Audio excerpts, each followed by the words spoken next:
Electrical engineering के बदलते हुए सिलेबस में एक बड़ा ही महत्वपूर्ण टॉपिक है जिसे कहते हैं फोर्स करंट या फोर्स वोल्टेज एनालॉजी।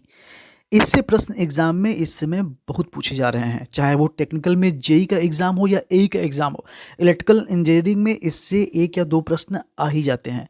ये प्रश्न हालांकि होते काफ़ी सिंपल होते, लेकिन याददाश्त की कमी होने के कारण ये प्रश्न गलत हो जाते हैं या फिर याद ही नहीं हो पाते हैं। आज इसी समस्या को सॉल्व करने के लिए मैं लेकर आया हूँ आप लोगों के लिए एक शॉर्ट ट्रिक, जिसके माध्यम से आज हम फोर्स करंट और फोर्स वोल्टेज एनालॉजी वाले सारे क्वेश्चन सॉल्व कर लेंगे। तो आइए देखते हैं इस ट्रिक के बारे में।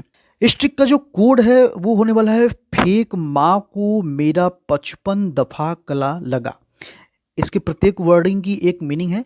आगे वीडियो में समझेंगे कि इसके प्रत्येक वर्ड की क्या मीनिंग है और कैसे इस ट्रिक को याद करके एक या दो बार रिवाइज करके हम एनालॉजी वाले क्वेश्चन से मुक्ति पा सकते हैं। सबसे पहले हम लोग डिस्कस करेंगे फोर्स करंट एनालॉजी के बारे में। इधर लेफ्ट साइड मैकेनिकल क्वांटिटीज है और राइट साइड इलेक्ट्रिकल क्वांटिटीज हैं। फोर्स का एफ लिया और करंट का क बन गया हमारा फे क। उसी प्रकार से मास को हम लोग कैपेसिटेंस डिनोट करते हैं, तो मास का मा लिया और कैपेसिटेंस का क हो गया मा को। अब फ्रिक्शन कोफिशिएंट को हम लोग म्यू से डिनोट करते हैं, तो इसका एम लिया और 1/r में रेजिस्टेंस को हम लोग आर ही रहने दिया, तो मेरा बना यहाँ से। उसी प्रकार से वेलोसिटी और वोल्टेज को हम लोग वी यानी दोनों का वी लिया। और रोमन मैथमेटिक्स हम जानते हैं कि वी को हम लोग 5 डिनोट करते हैं, तो 5 इसका भी कर दिया और 5 इसका भी कर दिया, 55 हो गया यहाँ से। डिस्प्लेसमेंट का डी यानी द कर दिया और मैग्नेटिक फ्लक्स को हम लोग फाई स्टूडेंट करते हैं, तो उसका फा ले लिया। उसी प्रकार स्प्रिंग कांस्टेंट का क ले लिया और इंडक्टेंस को डायरेक्ट हमने एल से ला बना दिया है।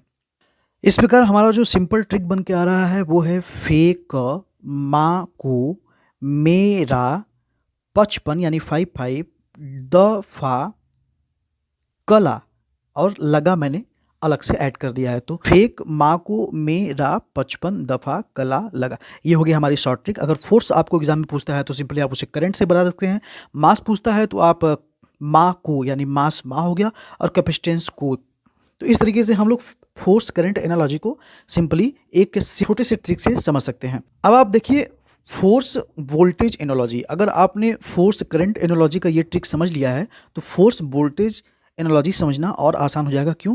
क्योंकि फोर्स करंट एनालॉजी में जो इलेक्ट्रिकल क्वांटिटीज होती हैं जस्ट उसका अपोजिट क्वांटिटी ही वोल्टेज फोर्स एनालॉजी में यूज़ करते हैं।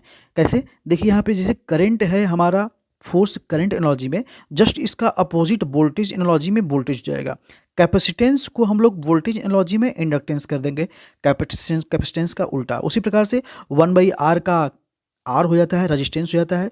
वोल्टेज यहाँ पे करंट हुआ है, जिस प्रकार से करंट यहाँ पे वोल्टेज हुआ था उसी प्रकार से वोल्टेज यहाँ पे करंट हुआ है, जिसकी अपोजिट क्वांटिटी। उसी प्रकार से मैग्नेटिक फ्लक्स फाई को चार्ज हो गया है, यानी फाई को भी हम लोग फाई से डोनेट करते हैं और चार्ज को आप जानते हैं क्यू ही है, तो ये सिंपली इस तरीके से याद हो सकता है।